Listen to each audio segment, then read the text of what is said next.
सच्चे प्रेम की कोई समाप्ति तिथि नहीं होती। संयोग और वियोग ये दोनों ही अवस्थाओं में समान रहता है। राधा कृष्ण के अलौकिक प्रेम को तो सभी जानते हैं।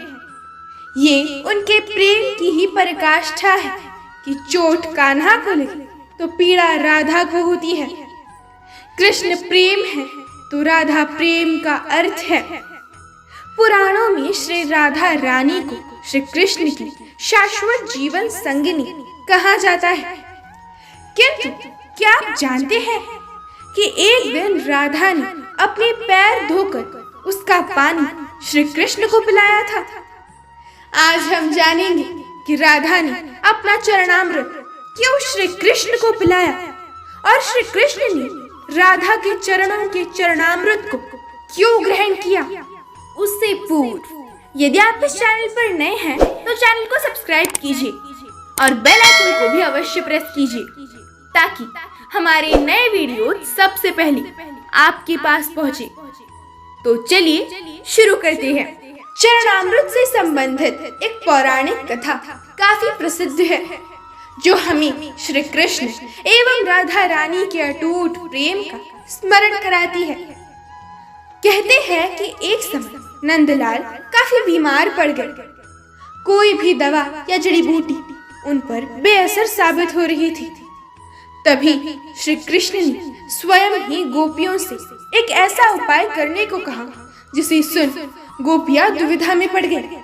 दरअसल श्री कृष्ण ने गोपियों से उन्हें चरणामृत पिलाने को कहा।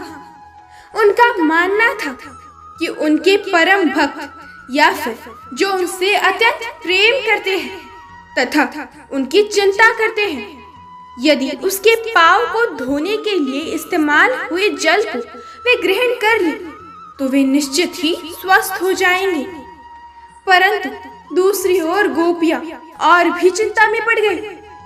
श्री कृष्ण उन सभी गोपियों के लिए अत्यधिक महत्वपूर्ण थे।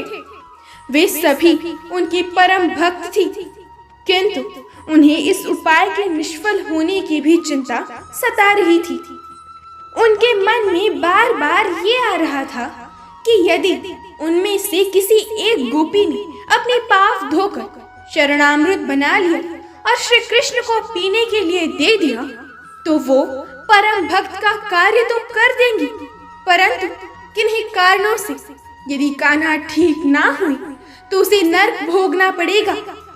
अब सभी गोपियां व्याकुल होकर श्री कृष्ण की ओर देख रही थी और किसी अन्य उपाय के विषय में सोच ही रही थी कि वहां श्री कृष्ण की प्रिय राधा आई।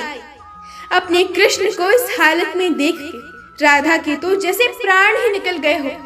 जब गोपियों ने श्री कृष्ण द्वारा बताया गया उपाय राधा रानी को बताया तो राधा ने एक क्षण भी व्यर्थ करना उचित ना समझा और शीघ्र स्वयं के पाँव धोकर चरणामृत तैयार कर लिया और श्री कृष्ण को पिलाने को आगे बढ़ी।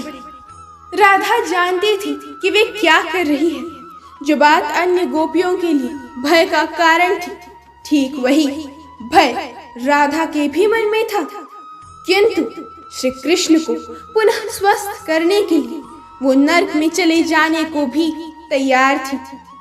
आखिरकार कान्हा ने चरणामृत ग्रहण किया और देखते ही देखते वे ठीक हो गए, क्योंकि वो राधा ही थी जिनके प्रेम एवं सच्ची निष्ठा से श्री कृष्ण तुरंत स्वस्थ हो गए।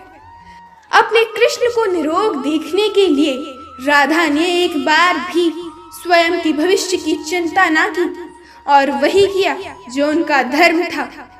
इस कथा से हमें राधा कृष्ण के प्रेम की पवित्रता का परिचय होता है। सच्चे प्रेम में स्वयं से पूर्व अपने साथी के विषय में सोचा जाता है। राधे राधे। जय श्री कृष्ण।